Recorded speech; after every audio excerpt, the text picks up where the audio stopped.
saya punya tugas Pak dari program Guru Penggerak. Tugas itu mendiseminasikan pemahaman dari modul-modul yang sudah saya pelajari Pak, khususnya di modul 1.1 sampai 1.4 kemarin.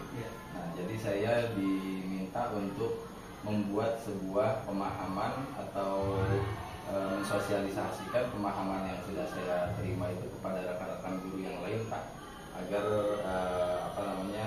setiap rekan guru yang ada di SD Presiden ini mendapatkan pemahaman yang sama seperti apa halnya yang telah saya dapatkan di program Guru Penggerak Pak. Terus waktunya kapan? Waktunya kemungkinan besar setelah pembelajaran siswa selesai Pak. Jadi nanti saya mohon izin untuk mengumpulkan beberapa rekan guru untuk saya sosialisasikan pemahaman yang sudah saya terima, khususnya sih tentang budaya positif di lingkungan sekolah Pak. Ya, prinsip buat saya sih nggak masalah Pak. Itu saya pikir program yang sangat baik ya. Bapak salah satu guru yang sedang menempuh pendidikan Guru Penggerak. Bagaimanapun juga harus ada imbasnya buat teman-teman yang lain, biar mereka juga pertama termotivasi juga nanti untuk bisa ikut pendidikan Guru Penggerak. Terus yang kedua juga ya setidaknya ilmu yang Bapak dapatkan bisa bermanfaat buat mereka juga. Ya prinsip saya mendukung, silakan dikoordinasikan dengan yang lain. Silakan Pak. Baik, saya terima kasih banyak untuk izinnya Pak. Saya izin nanti setelah pembelajaran selesai untuk mengumpulkan guru-guru dan membuat sebuah sosialisasi pemahaman tentang budaya positif di lingkungan sekolah. Boleh. Bila perlu nanti kalau ada waktu saya akan ikut. Siap Pak, saya sangat menanti kehadirannya Pak. Oke. Terima kasih Pak, selamat pagi. Wassalamualaikum warahmatullahi wabarakatuh.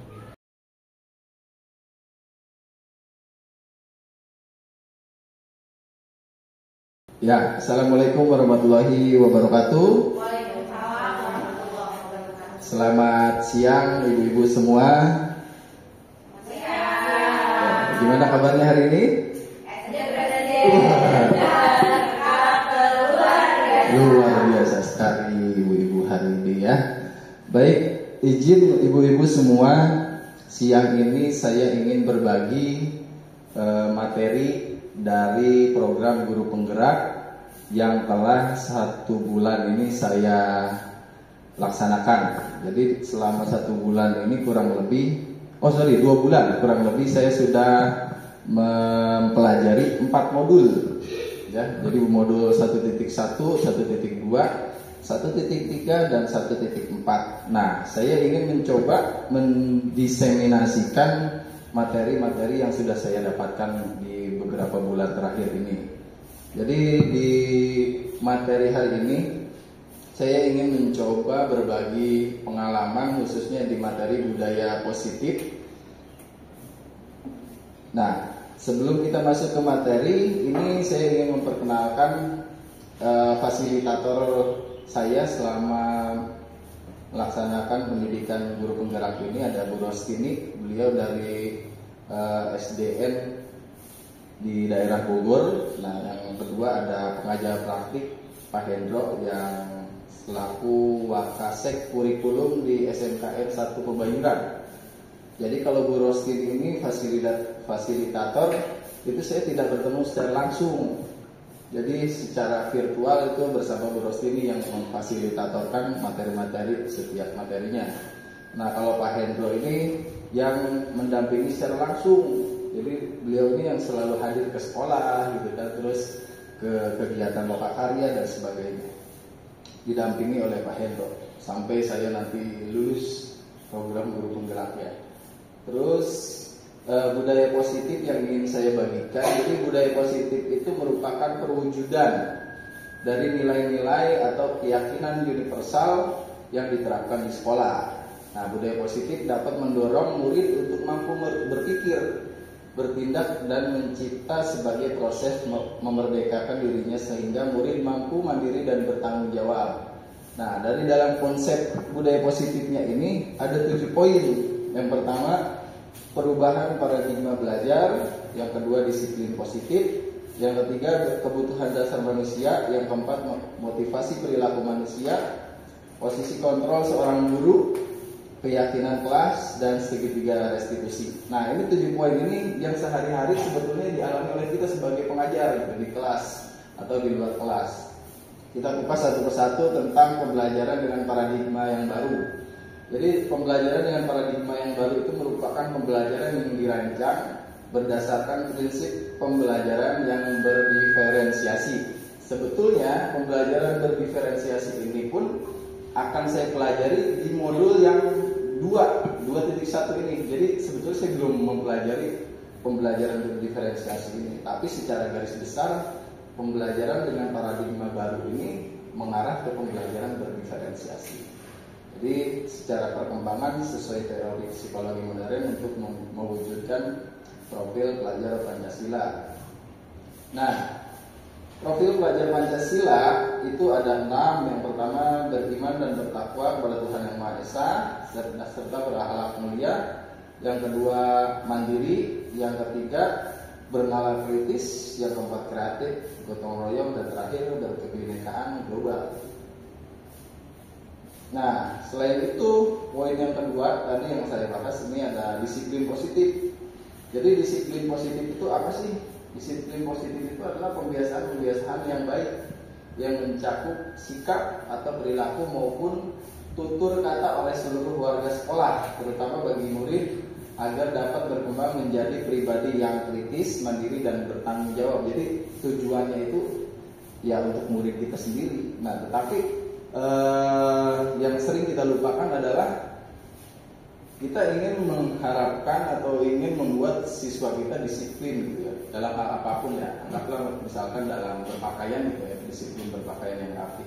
Tapi tanpa kita sadari pakaian yang kita gunakan ini belum rapi gitu kan. Bahkan sampai ada juga yang menegur gitu kepada kita sebagai guru, Bapak aja sepatunya tidak sesuai. Kita kan sepatunya harus semuanya hitam, tapi Bapak pakai sepatunya warna putih atau warna coklat. Nah, Bapak tidak sesuai. Nah, itu kadang-kadang yang sering kita lupakan gitu, paradigma yang seperti itulah disiplin yang sering kita lupakan. Terus, nah, sebagai pendidik tujuan kita adalah menciptakan peserta didik yang memiliki disiplin diri sehingga mereka berperilaku mengacu kepada nilai-nilai kebijakan yang universal dan memiliki motivasi dalam diri menuju perubahan perilaku ke arah yang lebih baik. Jadi tujuannya ya kita berharap siswa itu berdasarkan lebih baik. Nah, terus ada kebutuhan dasar manusia. Ini sebagai manusia kita memiliki beberapa kebutuhan dasar. Jadi yang namanya kebutuhan dasar itu yang benar-benar mendasar yang kita butuhkan.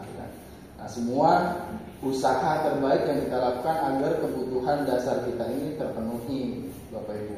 Nah, ada 5 kebutuhan dasar manusia di dalam modul yang pernah saya pelajari. Yang pertama itu bertahan hidup, ya. Jadi manusia itu pasti akan bertahan hidup. Ya, dengan cara apa? Dengan cara memenuhi kebutuhan makanannya, ya, kebutuhan sehari-harinya dia makan, terus berpakaian, ya, terus apalagi tempat tinggal, keamanan dan kesehatan. Jadi ketika berbicara tentang bertahan hidup, ya pasti membutuhkan makanan, membutuhkan pakaian karena kita manusia ya. Terus tempat tinggal sudah pasti, ya namanya juga rumah tangga. Untuk yang berumah tangga ya harus ada rumahnya gitu ya, baru tangga-tangganya kita lengkapi. Keamanan itu sangat butuh ya namanya keamanan ya. Apalagi di zaman yang katanya sudah merdeka ini ya, kita benar-benar butuh keamanan. Dan kesehatan itu ya nomor 1 ya. Kalau kita banyak uang tapi kita nggak sehat ya sama saja bohong. Terus kasih sayang dan rasa diterima. Nah, kita itu perlu atau butuh yang namanya diberikan kasih sayang gitu ya, dan rasa diterima oleh orang lain atau lingkungan gitu ya. Rasa diterima sama siapa? Sama lingkungan kerja, sama lingkungan rumah, sama lingkungan yang lain. Terus kita juga ingin menjadi bagian-bagian dalam sebuah kelompok-kelompok kecil lah gitu ya. Ingin terlibat, nah itu ya kita harus sebagai kebutuhan dasar manusia ya kita butuh kasih sayang dan rasa diterima. Nah kira-kira ada nggak di sini ibu-ibu yang nggak ingin diterima? Pasti semuanya ada ya. Ingin diterima. Terus penguasaan, wah ya setiap orang pasti ingin menguasai nih ya teritori atau daerahnya masing-masing ya. Harga diri gitu kan, pasti nggak mau kan yang namanya harga harga diri kita direndahkan oleh orang lain dan sebagainya, keinginan untuk dianggap, terus memimpin, berprestasi, diakui dan didengar, nah, itu termasuk ke dalam kebutuhan dasar juga. Dan ada juga kebebasan. Nah, kebebasan yang mandiri, memiliki pilihan, mencoba hal-hal baru dan mampu mengendalikan arah dirinya. Terakhir adalah kesenangan. Siapa sih yang nggak mau senang? Tujuan kita hidup itu kan salah satunya adalah untuk menemukan kebahagiaan dalam diri kita masing-masing, ya dengan cara bermain, berbagi humor dengan rekan kerja dan sebagainya, antusias dan tertawa. Ini adalah kebutuhan dasar manusia. Terus motivasi perilaku manusia. Nah, ternyata motivasi perilaku manusia ini ada beberapa faktor. Ya, yang pertama faktor hukuman. Nah, tidak terencana atau tiba-tiba. Murid tidak tahu apa-apa yang akan terjadi, bersifat satu arah, berupa hukuman fisik atau psikis. Jadi kadang-kala siswa itu dia termotivasikan hukumannya juga. Contoh misalkan dia nggak mau belajar nih, cuma karena dia tahu hukumannya kalau nggak mau belajar harus lari mengelilingi lapangan, akhirnya dia termotivasi untuk belajar. Gara-gara dia takut dihukum gitu kan. Yang kedua konsekuensi. Nah, ini terencana atau disepakati sesuai peraturan. Murid tetap dibuat tidak nyaman, sikap guru selalu memonitor muridnya. Nah, jadi ini juga kurang lebih sama seperti hukuman ya. Kalau nggak ada yang diharapkan, ya ada konsekuensinya. Ini kalau melanggar konsekuensinya itu. Nah, terus yang terakhir ada restitusi. Nah, kalau yang restitusi adalah proses menciptakan kondisi bagi murid untuk memperbaiki kesalahan, proses kolaboratif yang mengajarkan murid untuk mencari solusinya sendiri. Jadi di sini kita menggali murid itu sendiri. Kenapa dia melakukan tersebut? Terus hal apa yang harus mereka lakukan agar kesalahannya itu bisa menjadi sebuah kebaikan dan tidak terulang kembali. Terus ada posisi kontrol seorang guru. Nah, ini mungkin diantara guru-guru yang ada di sini kira-kira bisa menebak nih, aku sebagai posisi kontrolnya yang mana nih? Siapa yang sering menghukum? Siapa yang sering membuat merasa bersalah siswanya? Atau ada juga mungkin yang menjadi temannya kepada siswanya sendiri? Nah, kita simak sama-sama posisi kontrol dulu. Nah, kalau penghukum, ini contohnya ya, adik yang terlambat hadir ke sekolah. Ya, ciri-cirinya nada suaranya tinggi, bahasa tubuh dengan mata melotot, dan jari menunjuk kepada siswanya. Terus ada sebuah semacam dialognya yang membuat siswa itu merasa takut. Nah, itu adalah ciri-ciri guru yang menghukum. Contoh misalnya, hei kamu, kenapa kamu datang terlambat, sambil menunjuk matanya melotot kayak mau keluar. Nah, itu adalah posisi kontrol seorang guru sebagai penghukum. Nah, terus ada juga posisi kontrol guru pembuat merasa bersalah. Nada suaranya memelas, halus, sedih, dan bahasa tubuh merapat pada anak atau lesu. Contoh misalkan, adik kamu ini bagaimana ya? Kamu sudah berjanji dengan ibu tidak akan terlambat lagi. Kamu kenapa ya? Senang sekali mengecewakan ibu. Ibu benar-benar kecewa sekali. Jadi si gurunya ini membuat siswanya itu benar-benar merasa bersalah gitu apa yang mereka perbuat gitu lah. Seperti itulah posisi kontrol pembuat merasa bersalah. Terus ada lagi teman. Nah, ini ciri-cirinya nada suaranya ramah. Terus kayak so asik dah, so akrab gitu kan kepada siswanya itu bercanda. Bahasa tubuhnya juga merapat pada murid, mata dan senyum binaka. Nah, contohnya misalkan adik, ayolah bagaimana sih kamu kemarin kamu sudah janji ke bapak bukan? Kenapa terlambat lagi? Sambil tertawa ringan. Ya sudah, tidak apa-apa, duduk dulu sini, nanti Pak Guru buat bantu kamu ini sambil senyum-senyum. Nah, ini contoh-contoh posisi kontrol sebagai teman. Terus ada pemantau. Nada suaranya datar, bahasa tubuhnya normal. Nah, contohnya, adik, tahu kamu jam berapa kita mulai? Tahu Pak. Kamu terlambat 15 menit. Apakah kamu sudah mengerti konsekuensi yang harus dilakukan bila terlambat? Oh, paham Pak. Saya harus tinggal kelas pada jam istirahat nanti dan mengerjakan tugas ketertinggalan saya. Nah, jadi ini seperti memantau aja gitu gurunya. Siswa ini ada perubahan atau tidak dalam membuat berubah kesalahan. Nah, terakhir adalah posisi kontrol sebagai manajer. nada suaranya halus, bahasa tubuhnya tidak kaku, mendekat kepada murid, ya. Nah, kalau di dalam posisi control manager ini, si guru ini memposisikan dia seperti halnya dia seorang manajer di sebuah perusahaan, gitu ya. Jadi dia tidak langsung menghakimi muridnya atau tidak langsung menghakimi si pelaku atau si korbannya. Dia akan menggali dulu ya beberapa pertanyaan-pertanyaan pemantik kepada siswa-siswinya. Nah, setelah itu baru dia akan menemukan sebuah solusi. Oh, ternyata siswa A atau siswa B yang bersalah. Oh, ternyata yang dianggap dengan guru-guru yang lain atau teman-teman yang lain yang si A ini bersalah ternyata bukan dia. Nah, ternyata siswa yang lain yang bersalah. Nah, jadi digali dulu posisi kontrol seorang manajer seperti itu. Nah, coba kira-kira dari apa yang sudah tadi saya sampaikan, kira-kira bisa menebak nggak ya Bapak Ibu guru di sini?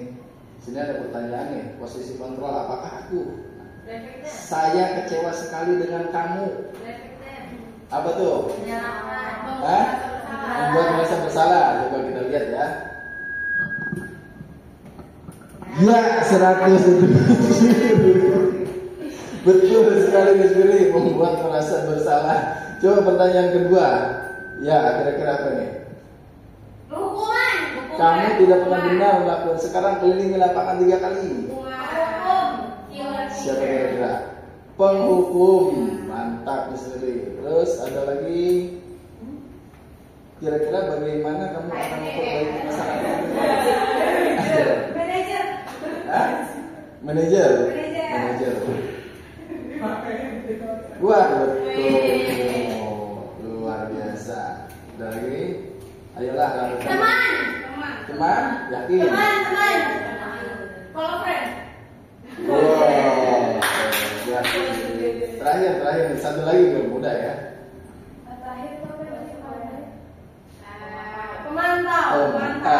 Udah jelas ya, tinggal satu pemantau. Ya, ini adalah posisi kontrol guru yang harus dimiliki oleh seorang guru. Nah, kira-kira menurut ibu-ibu semua, posisi kontrol mana yang paling tepat untuk kita lakukan terhadap siswa-siswa kita? Tergantung situasi. Kadang-kadang saya paling sering pakai yang merasa bersalah itu. Oh itu, ya tergantung situasi dan kondisi. Iya, betul. Tapi dari 5 posisi kontrol ini, yang menurut saya paling bisa kita lakukan sebagai seorang guru adalah posisi kontrol seorang manajer. Begitu, karena dalam seorang manajer ini kita benar-benar harus bisa mengontrol situasi dan kondisi yang ada.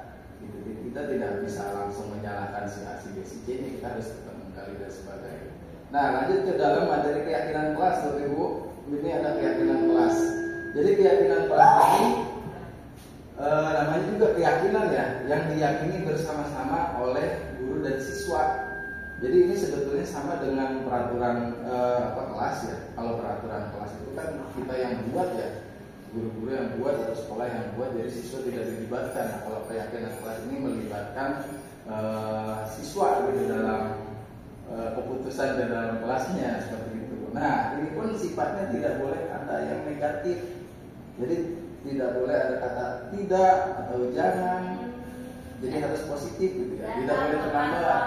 Betul. Jadi kita kalau seumpamanya siswa ingin, Pak, saya punya keyakinan tidak boleh terlambat, kita rubah jadi datang tepat waktu. Pak, saya punya ide, contohnya apa namanya?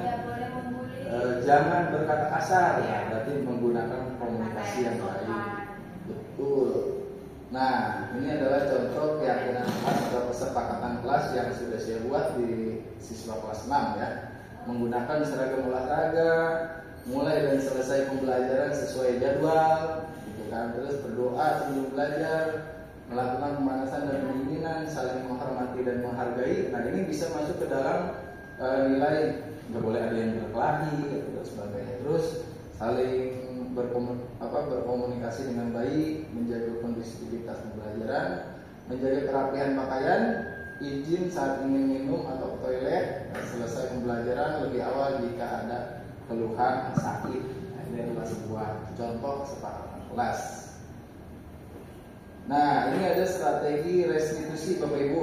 Jadi ada 3 tahapan. Yang pertama menstabilkan identitas, menanyakan keyakinan, validasi tindakan yang salah. Jadi yang tadi saya bilang ya, ketika kita dalam posisi kontrol seorang manajer, nah guru-guru itu harus punya 3 item ini ketika ingin melerai atau ketika ingin mencari tahu solusi atau permasalahan yang terjadi. Jadi kita harus bisa menstabilkan identitasnya dulu nih, menanyakan dulu keyakinannya terhadap siswa, terakhir baru validasi tindakan yang salah. Nah coba contohnya seperti ini. Jadi segitiga restitusi adalah suatu proses dialog yang dijalankan guru atau orang tua agar dapat menghasilkan murid yang mandiri dan bertanggung jawab. Segitiga restitusi membantu murid memiliki tujuan, disiplin, positif dan memperbaiki dirinya setelah berbuat salah. Restitusi bukan untuk menembus kesalahan, namun untuk belajar dari kesalahan. Jadi mereka itu kita kita ketuk hatinya gitu. Jadi biar mereka sendiri gitu yang benar-benar paham dan benar-benar tahu kalau mereka itu salah. Nah ini contoh tahapannya. Menstabilkan identitas, contoh-contohnya tidak ada manusia yang sempurna gitu ya. Jadi ketika siswa salah, ya kita berikan pemahaman. Ya, ibu juga sebagai guru atau bapak juga sebagai guru pernah melakukan kesalahan karena manusia itu di tempatnya salah gitu kan. Terus kamu berhak merasa begitu ya, karena sebagai manusia pasti kita semua pernah merasakan ya, namanya berbuat kesalahan. Validasi tindakan yang salah, kamu pasti punya alasan mengapa melakukan hal itu. Jadi kita menanyakan menggali gitu, apa yang terjadi dalam siswa itu. Terus menanyakan keyakinan, apa keyakinan kelas yang sudah kita buat. Misalkan kita tadi bertanya gitu, kamu melanggar gitu ya keyakinan kelas itu sendiri, kan kita udah buat keyakinan kelas bersama-sama. Nah kalau misalnya kita udah buat keyakinan kelas, ya kamu tahu kan, tanpa harus kita ini juga mereka harusnya tahu sendiri. Terus nilai-nilai apa yang telah kita sepakati. Kalau misalkan tadi datang terlambat, berarti nilai apa? Disiplin, terus dan lain-lain. Nah Bapak Ibu, jadi kesimpulannya untuk yang budaya positif harus dibangun untuk menumbuhkan motivasi internal guna melaksanakan disiplin positif bagi murid yang nantinya akan ikut berpengaruh kepada pencapaian visi dan misi sekolah. Membangun budaya positif tentu saja tidak bisa dilakukan sendiri, jadi melainkan butuh kolaborasi dari semua warga sekolah, mulai dari kepala sekolah, guru, tenaga pendidikan dan murid. Bahkan dibutuhkan dukungan orang tua dan komite sekolah. Ya mungkin dari saya guru-guru semua seperti ini ya, terkait dengan budaya positif yang harus kita tumbuhkan, kita lakukan di dalam sekolah ini. Jadi semoga materi yang sudah saya berikan Bapak Ibu bisa memberikan dampak yang berarti untuk ibu-ibu semua dan bisa mencoba menerapkan dan mempraktikannya dalam kegiatan kita sehari-hari sebagai seorang guru. Dan ingat Bapak Ibu, ketika siswa ada yang mempunyai sebuah permasalahan, kita harus benar-benar bisa mendengarkan cerita dari siswa tersebut dulu ya. Jadi kita jangan jangan cuek gitu sama siswa itu. Kita harus care, kita harus menunjukkan rasa peduli kita, sekalipun kita tidak, ya kadang-kadang kita juga kurang suka gitu ya sama siswa A, siswa B, siswa C gitu ya, dengan sikap dan perilakunya yang kadang-kadang membuat kita sedikit jengkel. Nah kita harus menghilangkan rasa itu. Jadi semua siswa yang ada di dalam sekolah itu adalah siswa kita.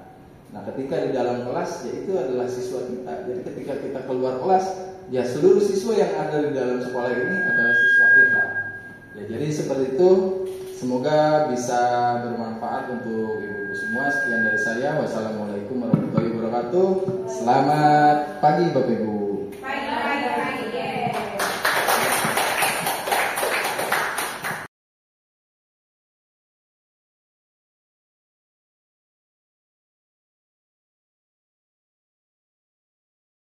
Selamat pagi.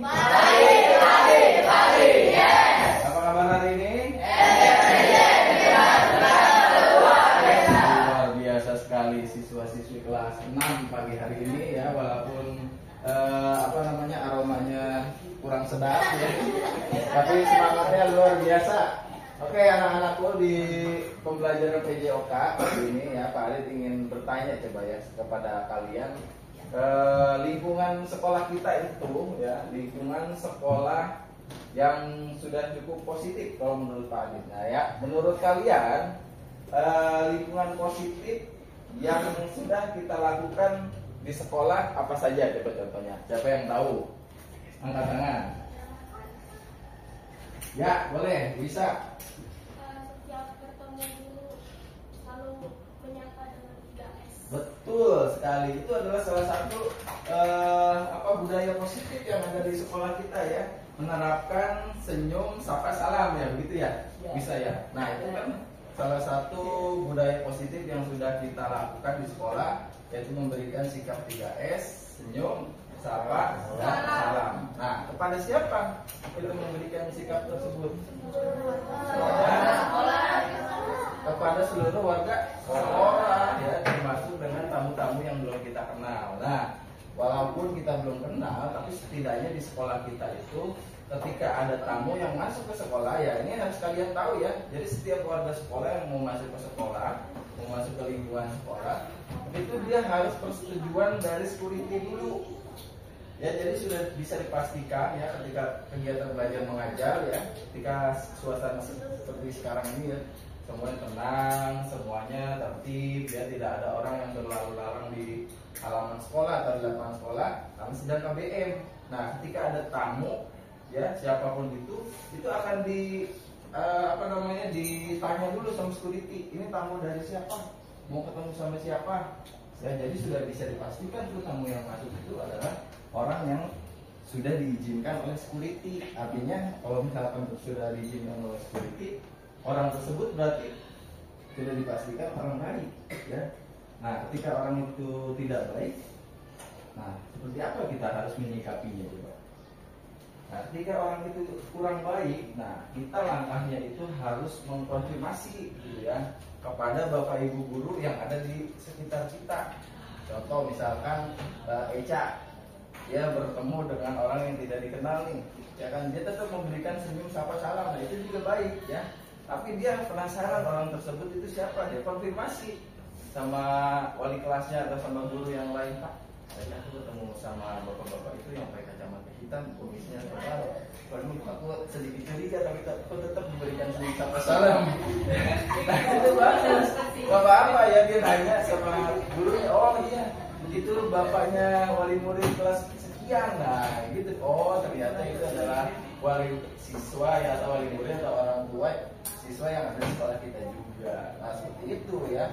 Jadi walaupun kita tidak kenal ya, tetap kita berikan senyum, apa salah. Nah, kalau kalian penasaran, kalian konfirmasi sama bapak atau ibu guru. Nah, bapak ibu guru juga belum tentu tahu ya dia ya, karena bapak ibu guru kan masih di kelas, jadi belum tahu ya seperti apa orangnya, kecuali kalian menunjukkan sambil mengarahkan gitu ya, misalkan ke Pak Maulana itu orang yang berdiri di sana siapa ya, baru Pak Maulana mungkin bisa menjawab ya. Kalau cuma dari sekedar cerita sekilas gitu, Pak tadi orangnya kumisnya tebal gitu ya, pakai kacamata hitam, orangnya tinggi besar gitu. Nah, gurunya juga bingung ya siapa itu ya. Nah seperti itu ya. Jadi kepada siapapun kita memberikan sikap senyum, sapa, salam. Nah kira-kira budaya positif apa lagi yang telah kita terapkan? Ayo, siapa yang tahu? Ya, boleh, Latifah. Apa contohnya? Kalau mau ke toilet atau di rumah izin dulu baru keluar. Betul sekali ya, kita harus meminta izin ketika kita ingin melakukan atau ketika kita ingin pergi ke toilet ya, atau ke luar kelas dan sebagainya, kita harus izin. Nah, itu adalah budaya positif yang telah kita terapkan. Nah, kira-kira di sini siapa yang tidak pernah izin? Ada tidak? Nah, ada? Ya, jadi kita memang sudah menerapkan ya budaya positif ya. Nah, budaya positif itu ketika sudah diterapkan harus berkesinambungan ya, harus terus-menerus kita lakukan, dan kita khusus untuk kelas 6, kakak kelas tertinggi harus memberikan contoh kepada adik-adik kelasnya, jangan menghasut adik-adik kelasnya menjadi siswa-siswi yang tidak bertanggung jawab ya, yang tidak mau melakukan budaya positif tersebut ya, apalagi zaman sekarang zamannya teknologi ya. Kalian yakin kalian di sini di luar sekolah pasti menggunakan handphone berkomunikasi dengan teman-temannya, betul kan? Ya, walaupun tidak satu kelas tapi tetap kalian masih berkomunikasi. Misalkan kalian yang kelas 6 berkomunikasi dengan kelas 5. Betul ya? Ada kan seperti itu dengan kelas yang lain. Nah, dari situ juga ya besar kemungkinan kalian bisa menghasut ya. Nah, ketika kita terhasut sama orang lain pasti dampaknya akan negatif ya. Nah, makanya kalian menjadi kakak kelas yang paling memberikan dampak positif ya. Contoh kecil, rambut ya, padahal minggu kemarin udah dibilang nih ya di jangan namanya Kang Michael, terus siapa lagi tuh, Kang Aron ya. Nah, oke, baik, selanjutnya nih ya, Pak Adit ingin memberikan sebuah pemahaman ya kepada kita semua ya, kepada kalian semua khususnya di kelas 6 ya. Nah, kalian tahu kan peraturan sekolah? Iya, coba sebutkan contohnya apa saja. Ya, boleh, Gavin. Tidak datang terlambat. Tidak datang terlambat. Memakai bagian yang sesuai. Bagus, terus. Memakai atribut seragam lengkap. Ya, apa lagi? Nah, peraturan sekolah ya dengan kesepakatan kelas itu berbeda. Ya, ini yang akan kasih pemahaman kepada kalian. Kalau kesepakatan kelas, kita sepakati bersama gitu ya. Jadi apapun yang ada di dalam sebuah kesepakatan kelas itu adalah hasil kesepakatan bersama yang tentunya kita sepakat secara bersama-sama. Nah, ketika kita melanggar, nah apa konsekuensinya? Ya. Nah, ketika kita tidak melakukan kesepakatan kelas itu atau keluar dari jalur kesepakatan kelas itu, nah, kalian berarti harus bisa berpikir sendiri. Wah, aku yang melanggar sendiri. Jadi tidak perlu disuruh untuk ABC, kalian harus sudah bisa merubah itu sendiri. Nah, kalau peraturan kelas itu ya dibuat, diciptakan tanpa adanya persetujuan dari kalian. Ya, jadi itu mutlak yang membuat adalah pihak sekolah atau Pak Adit sendiri sebagai guru. Ya. Nah, sehingga kalau peraturan pasti akan ada yang namanya berat sebelah mungkin ya. Artinya misalkan kalian aku nggak suka nih peraturan yang ini nih. Coba aja kalau seandainya nggak dibuat peraturan ini, pasti aku bisa bisa suka hati aku. Contohnya menggunakan sepatu harus hitam, itu kan peraturan sekolah, ya kan? Kalian tidak dilibatkan dalam membuat sebuah aturan tersebut, ya kan? Makanya semuanya harus menggunakan sepatu warna hitam. Nah, mungkin di antara kalian di sini ada yang tidak setuju. Coba aja kalau seandainya sepatunya warna putih atau warna hijau, tiap hari aku ganti-ganti nih, misalnya Senin merah, Selasa kuning, ya, terus Rabunya hijau dan sebagainya. Nah, itu adalah sebuah peraturan yang diciptakan tidak berdasarkan kesepakatan bersama. Nah, sekarang kita buat kesepakatan kelas bersama-sama, ya, khusus untuk kelas 6 nih, kesepakatan kelas khusus pelajaran PJOK ini ya, bukan khusus pembelajaran kelas di kelas 6 ya, tapi ini khusus pembelajaran PJOK, kecuali pada wali kelas kalian baru akan kesepakatan kelas 6. Jadi ini adalah kesepakatan kelas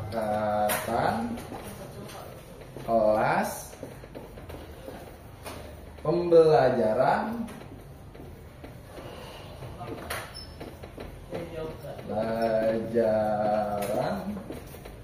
PJOK kelas 6. Nah, nanti kesepakatan kelas di antara kelas yang lain berbeda ya. Misalkan di kelas 1, nah pasti akan lebih berbeda. Nah, biasanya kesepakatan kelas dengan kelas 1 akan lebih mudah lah ya, tidak terlalu berat-berat. Nah, coba ya, nih Pak Adit arahin dulu videonya ke arah, nah, kelihatan.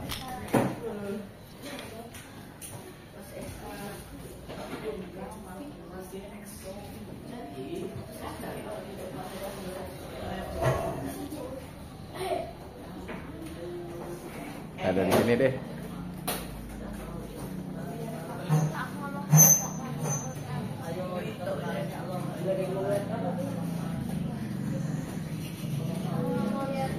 Ya, coba. Kira-kira apa yang mau kita sepakati bersama? Ayo. Membawa baju Apa? Ya, apa Mai?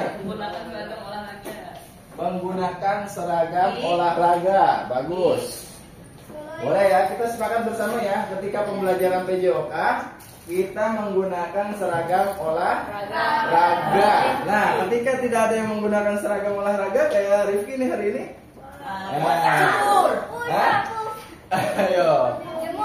Oke, 1. Menggunakan yang besar nih lagi. Menggunakan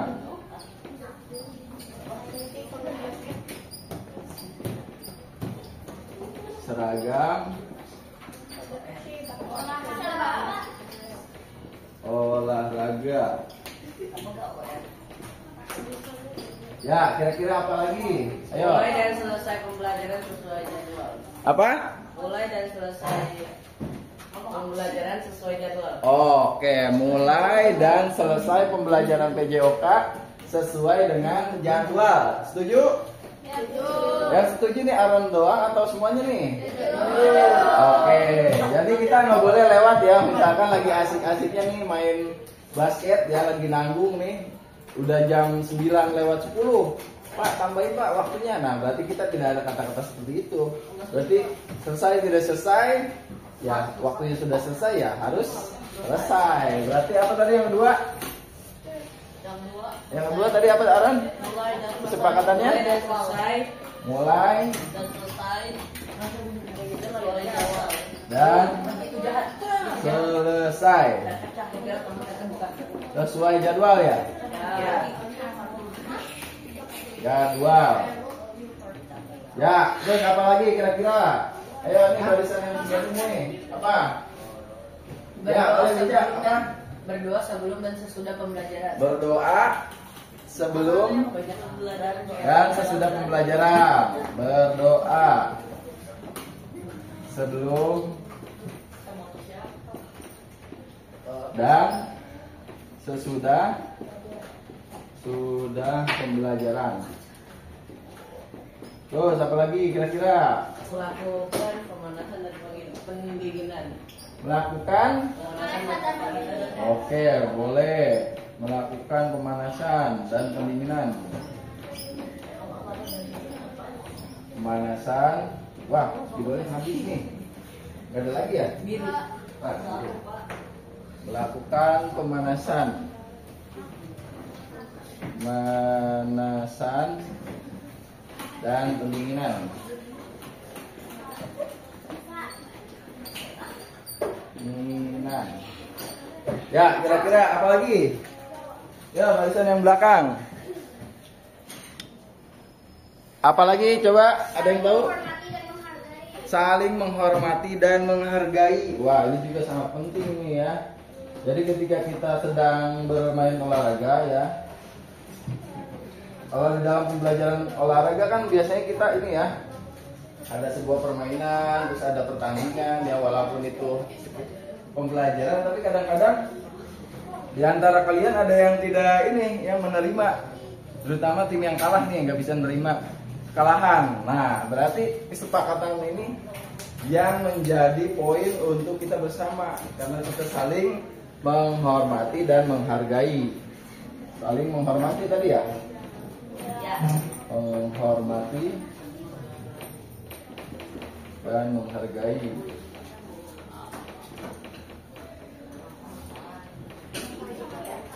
Ya, ternyata videonya juga masih habis ya, ada lagi ya. Ya, terus apa lagi yang atau masih ada atau sudah cukup sampai 5? Masih ada? Oke, boleh ya. Apa lagi? Izin saat ingin minum dan toilet. Oke, izin saat minum atau ke toilet. Toilet. Ya, terus selanjutnya. Banyak juga ya. Apa? Berkomunikasi dengan baik. Nah, betul. Ketika pembelajaran kita tidak boleh menggunakan komunikasi yang tidak baik ya. Jadi kita harus berkomunikasi menggunakan bahasa yang baik. Berkomunikasi menggunakan bahasa yang baik. Bahasa yang baik. Wah, nggak ada lagi spidolnya. Ada lagi nggak? Nggak ada. Ya, oke. Kira-kira apa lagi ya? Oke, menjaga kondusivitas pembelajaran, menjaga kondusivitas kelas atau pembelajaran. Kondusivitas pembelajaran.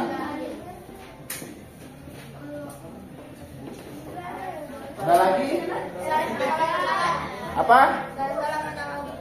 Apa lagi nih? Kira-kira? Selesai pembelajaran lebih awal jika ada keluhan sakit. Oke, boleh. Selesai lebih awal. Selesai lebih awal. Jika ada keluhan sakit. Jika ada keluhan sakit. Terus? Sudah? Apa lagi? Ada lagi? Bermain sportif. Hah? Bermain sportif. Bermain sportif jaga kerapian pakaian. Menjaga kerapihan pakaian. Boleh. Ada di situ loh. Menjaga kerapihan. Oke. Oke, sudah ya. Ada lagi atau cukup? Sudah. Oke, bagus. Ini ada, berarti ada berapa ini? 10. Oke, coba Pak Adit minta 2 orang, laki-laki dan perempuan yang mau membacakan. Silakan maju ke depan. Siapa? Yang suaranya lantang, ayo. Ya, 55, betul. 5 laki-laki, 5 perempuan, ayo. Boleh nanya, silakan, ayo maju ke depan. Ya, satu lagi sama siapa? Ya, Gavin, boleh. Ya, Ranya dulu, boleh. Ranya, boleh silakan baca poin nomor 1 sampai nomor 5 ya. Judulnya dibaca dulu dong. Kesepakatan kelas pembelajaran PJOK kelas 6. Menggunakan seragam olahraga, mulai dan selesai sesuai jadwal. Berdoa sebelum dan sesudah pelajaran. Melakukan pemanasan dan pendinginan. Saling menghormati dan menghargai. Oke, boleh Gavin. Izin saat minum atau toilet. Berkomunikasi menggunakan bahasa yang baik. Menjaga kondusivitas pembelajaran. Selesai lebih awal jika ada keluhan sakit. Menjaga kerapihan seragam. Oke, ya ini kita sepakati bersama ya. Ya. Sepakat? Ya. Benar? Iya.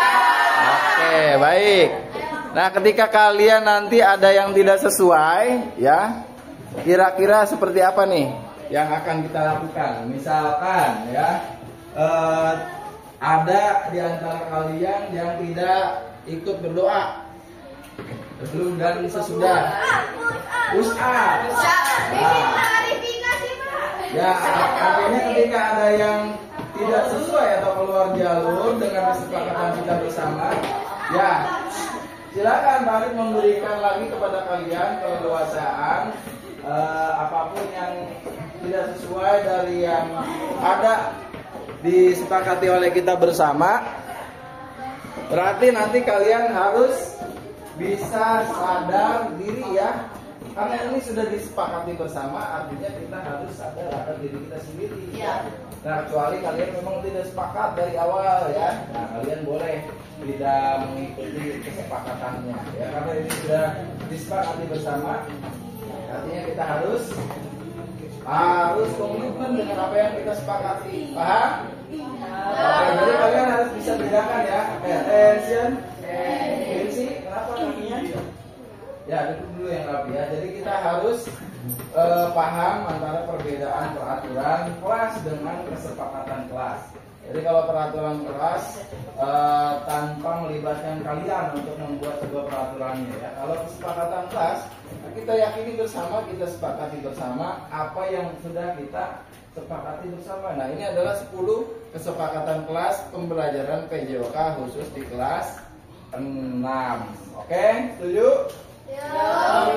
Kalau begitu ya, untuk pembelajaran hari ini kita lanjut ke pembelajaran yang sudah kita pelajari di minggu kemarin tentang permainan bola basket. Hari ini adalah hari di mana kalian akan bertanding kelompok 1 dengan kelompok 2, 3 dan 4. Nah, ingat ya, di dalam sebuah pertandingan nanti ini ada poin tuh, perhatikan, attention.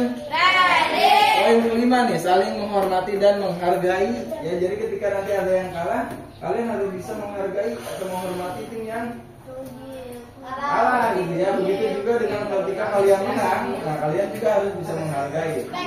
Nah, jadi ini ya, ketika dalam sebuah pembelajaran pasti ada yang menang, ada yang kalah ya, ataupun kompetisi ada yang menang, ada yang kalah. Nah, tapi ya kita juga ketika menang harus mempunyai pemikiran, wah minggu ini aku kalah nih ya, jangan-jangan minggu depan aku bisa menang ya. Nah, ketika seperti itu kalian harus bisa memposisikan diri ya, atau mungkin minggu ini kalian menang, terus minggu depan belum tentu kalian bisa menang lagi. Nah, itulah harus kalian menghargai dan menghormati kepada tim yang lain ya, terutama menghormati tim yang kalah. Ya, jangan terlalu berlebihan ya dalam merayakan sebuah kemenangan ya, karena khawatirnya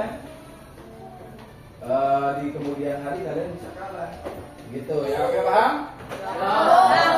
Dan ini ada satu orang yang tidak menggunakan seragam olahraga. Kita sepakati bersama tuh ya, menggunakan seragam olahraga. Udah jelas ya itu ya, poin pertama ya, pembelajaran olahraga atau PJOK pakai seragam olahraga. Oke, bisa ya, kayak dirapikan dulu bukunya dan bukunya dirapikan kembali kita akan ke lapangan. Ya, baris dulu, baris. Siap, gerak. Kencang depan, gerak. Gerak. Ya, maju, siap. Maju. Ya, maju jalan.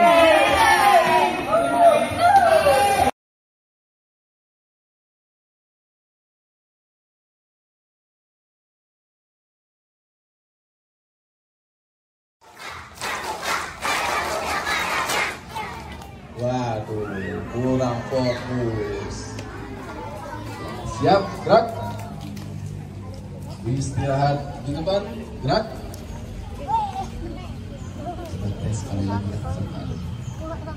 2 kali tepuk pramuka.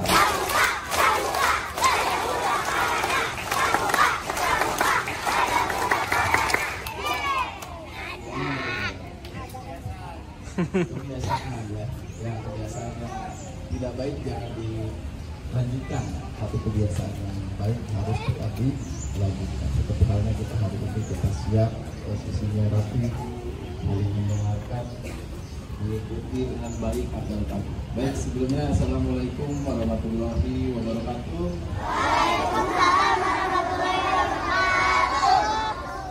Terhormat Bapak Kepala Sekolah, Bapak Yuliana, Bapak Ibu Guru dan staf SD Presiden serta siswa-siswi SD Presiden yang paling sayangi dan dibanggakan. Selamat pagi. Apa kabar hari ini?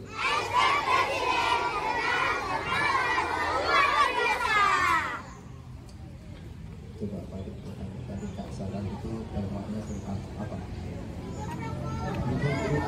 Betul.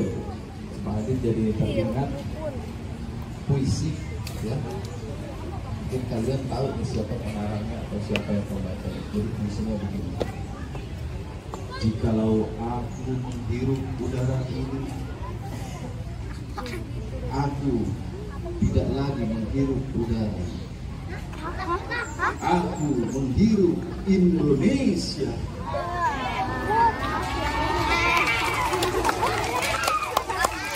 Aku melihat anak-anak wajahnya di desa-desa dengan bersinar-sinar.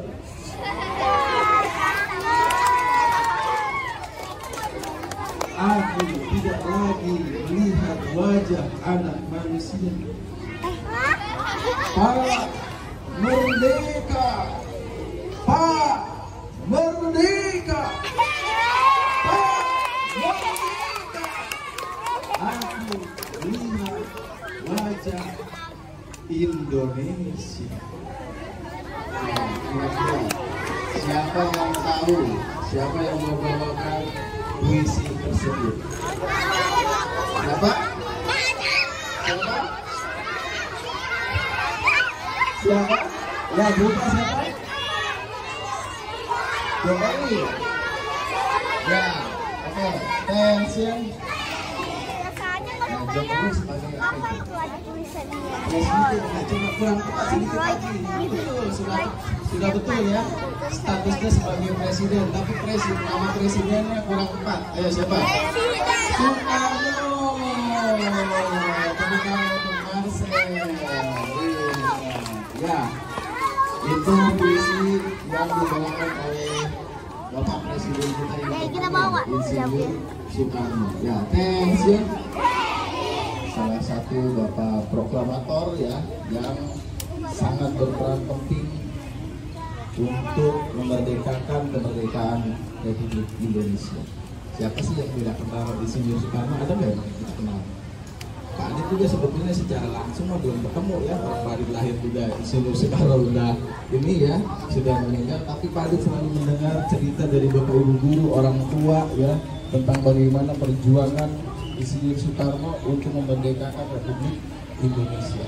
Nah, anak-anak mendengar tentang hidup rukun dari kesimpulan yang bisa Pak Adit sampaikan untuk kalian semua. Tadi kata Bapak Insinyur Soekarno katanya dia tidak bisa menghirup udara lagi, tapi dia menghirup Indonesia. Terus juga beliau tidak melihat anak-anak ini berasal dari daerah A, B, C, tapi dia melihatnya lagi sudah Indonesia. Begitu juga dengan Pak Adit dan Bapak Ibu guru semua yang ada di sini.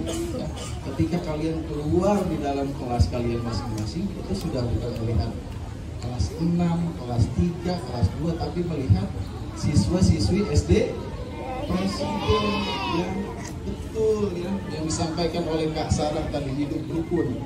Ketika kita ingin membuat sebuah kehidupan yang rukun, sebuah kehidupan yang aman, sebuah kehidupan yang nyaman, kita harus bisa yang namanya saling menjaga. Ya, kita juga harus bisa yang namanya saling menerima sebuah perbedaan. Pak Adit yakin di sini yang berasal dari luar Jawa Barat pun banyak, ya. Ada yang dari daerah Bali. Siapa yang dari daerah Bali? Asalnya tuh ada ya. Ada yang dari daerah Jawa Timur. Ada yang dari daerah Sumatera. Wah, banyak betul semuanya. Ya, attention. Semuanya bermacam-macam, beraneka ragam. Ada yang menggunakan bahasa Sunda dalam kehidupan sehari-hari. Ada yang menggunakan bahasa Batak dalam kehidupan sehari-hari. Ada yang menggunakan bahasa Sumatera ya. Tapi ketika kita terjun di masyarakat, satu bahasa yang kita gunakan yaitu bahasa Indonesia, itu untuk mempersatukan kita semua ya. Jadi satu bahasa yang menjadi bahasa ibu untuk negara Indonesia adalah bahasa Indonesia. Ya, tidak semua orang atau tidak semua orang Jawa Barat mengerti bahasa Sumatera. Tidak semua orang Sumatera mengerti bahasa Sunda ya. Makanya dipersatukan menggunakan bahasa Indonesia. Setiap daerah ada pembelajaran bahasa Indonesia. Jadi ketika orang Sunda main ke Sumatera, walaupun tidak memahami bahasa Sumatera, tapi dia menggunakan bahasa Indonesia, bisa dipahami. Betul. Nah, kalau ke luar negeri, bahasa yang dipersatukan adalah bahasa apa? Bahasa Inggris. Betul. Makanya kita di SD Presiden selalu memberikan pembelajaran bahasa Inggris dengan porsi yang lebih, bahkan ada English after school. Nah, fungsinya apa? Ketika kalian ke luar negeri tidak bisa bahasa Prancis, tidak bisa bahasa Jerman, kalian berbicara pakai bahasa Inggris, itu orang lain pun akan memahami. Karena seluruh dunia, seluruh negara sudah sepakat bahwa bahasa yang disepakati untuk berkomunikasi secara internasional adalah bahasa Inggris. Siapa yang belum paham bahasa Inggris? Ayo, yang belum bisa. Nah, ayo angkat tangan, kelas 1 yang belum paham. Dari sekarang harus dibiasakan ya. Attention. Betul, bahasa itu ya. Oke, perhatikan baik-baik. Bisa karena terbiasa. Ya, segala sesuatu yang akan kalian lakukan itu akan bisa dan akan mahir ketika kalian melakukannya secara berulang-ulang. Ya. Nah, di sekolah diajarkan, di rumah kalian praktikkan. Ya, jadi apa yang disampaikan oleh Bapak Ibu di sekolah tentang menggunakan bahasa Inggris, kalian ulang lagi di rumah. Kalian coba lagi dengan orang tua kalian. Memang pertama-tama atau awal-awal itu akan terasa sulit. Ya. Sekali, 2 kali sulit, 3 kali, 4 kali masih sulit. Ya. 5, 6 kali, 7 kali, 8 kali terus dan seterusnya, lama-lama akan terbiasa ya, karena bisa karena terbiasa. Ya, jadi coba dari sekarang kalian mencoba memaksakan diri untuk berbicara menggunakan bahasa Inggris atau bahasa Indonesia dengan baik dalam kehidupan sehari-hari. Bahasa-bahasa yang kurang baik ya, kalian sering dengar di sini kata-kata cocok, apa itu cocok? Nah, itu kan bahasa-bahasa yang tidak baik, padahal sudah jelas namanya ada. Namanya kata ya panggilnya kata, ya bukan kata yang lain. Namanya Kak Eja, panggilnya Kak Eja, bukan kata yang lain. Nah, kalian tanpa disadari ya, dengan kata-kata yang sederhana menurut kalian, tapi bisa menyakitkan untuk orang lain, sehingga hidup rukun yang ingin kita capai itu tidak akan terpenuhi, ya, tidak akan terlaksana karena dengan kata-kata yang kurang baik yang biasa kalian berikan kepada teman-teman kalian. Nah, jadi dari sekarang, kayak Pak Adi sering sekali bilang ya, kalian ketika mau melakukan apapun berpikir dulu kira-kira itu dapat merugikan orang lain atau tidak. Paham? Oke, bagus. Pertanyaan selanjutnya, hari ini kira-kira bertepatan dengan hari apa ya? Iya, itu hari Rabu, tapi kita di tanggal 14 Agustus ini biasanya diperingati dengan hari apa? Hari apa? Hari Pramuka yang keberapa? 20. Berapa? Ayo, siapa yang tahu, coba kakak-kakak penggalang yang kemarin terpilih yang kuning, coba. Ayo, angkat tangan, siapa yang tahu? 73. Ayo, siapa kakak-kakak kelas 5, kelas 6 yang kemarin terpilih, coba. Angkat tangannya. Ya, Kinan boleh. Berapa Kinan? 63, betul. Tepuk tangan dong untuk kakak Kinan dari kelas 4. Kakak kelas 5, kelas 6 masih lain-lain. Ya, perhatikan, attention. Nah, ketika kalian sudah terpilih seleksi ya, seperti halnya yang kemarin sudah dilakukan, itu adalah salah satu bentuk amanah yang diberikan oleh sekolah.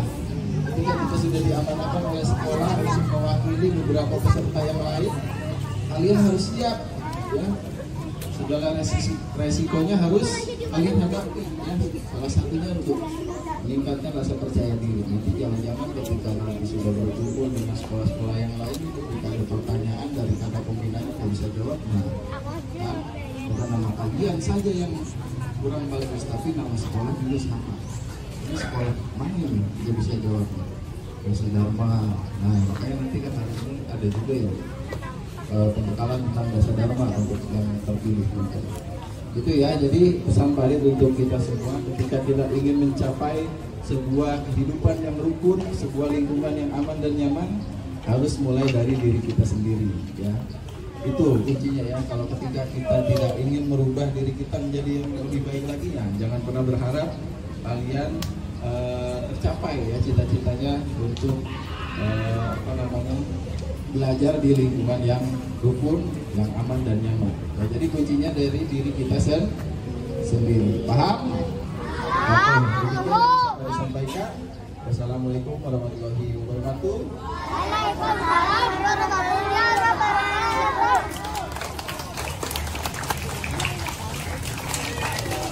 Selamat pagi, salam Om Swastiastu, Namo Buddhaya, salam kebajikan.